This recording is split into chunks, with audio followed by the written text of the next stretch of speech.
नमस्कार, आप देख रहे हैं नवभारत टाइम्स और मैं हूं आपके साथ कृतिका चावला। बिहार विधानसभा चुनाव 2025 भले ही अभी दूर है, लेकिन बिहार की राजनीति फीजा पहले से ही गरमाने लगी है। राजनीति में विपक्ष और सत्ता पक्ष दोनों ही अपनी अपनी रणनीतियों पर काम कर रहे हैं और बयानबाजी की आक्रामकता दिन ब दिन बढ़ रही है।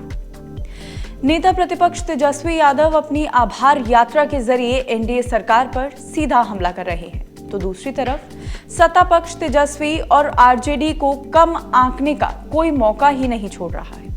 यहां तक कि मुख्यमंत्री नीतीश कुमार के करीबी और राज्य के ग्रामीण विकास मंत्री श्रवण कुमार भी इस बयानबाजी में अब कूद पड़े हैं। श्रवण कुमार का कहना है कि तेजस्वी यादव का बड़बोलापन और अमर्यादित भाषा उनकी पार्टी की उनकी हार की पटकथा लिख रहे हैं। उनके अनुसार आरजेडी विधानसभा चुनाव में सिर्फ 10 सीटों पर सिमट जाएगी और जनता का भरोसा पूरी तरह से एनडीए के साथ है। उनका यह भी कहना है कि तेजस्वी यादव की यात्रा से कोई खास प्रभाव पड़ने वाला ही नहीं है, क्योंकि जनता अब उन्हें अच्छी तरह से समझ चुकी है।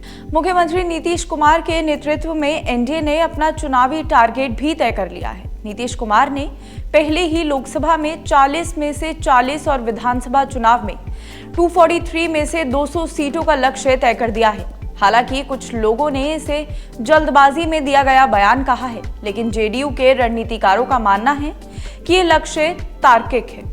2010 के विधानसभा चुनाव में एनडीए ने 206 सीटें जीती थी, जिसमें जेडीयू को 115 और भाजपा को 91 सीटें मिली थी।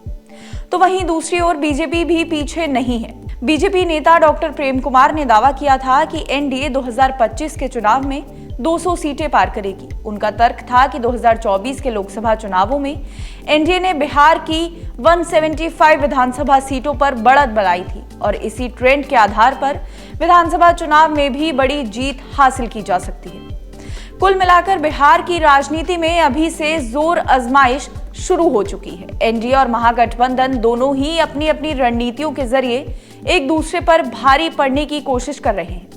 2025 का चुनाव दिलचस्प होने वाला है, क्योंकि जहां एनडीए बड़े टारगेट के साथ मैदान में उतरने की तैयारी में है, वहीं तेजस्वी यादव भी अपनी यात्रा से जनता के बीच अपनी पकड़ मजबूत करने की कोशिश में लगे हुए हैं। तो देखते हैं कि इस सियासत जंग में किसकी रणनीति कारगर साबित होती है और बिहार की जनता किसे अपना नेता चुनती है। ऐसे ही देश विदेश की बड़ी खबरों के लिए देखते रहिए नवभारत टाइम्स।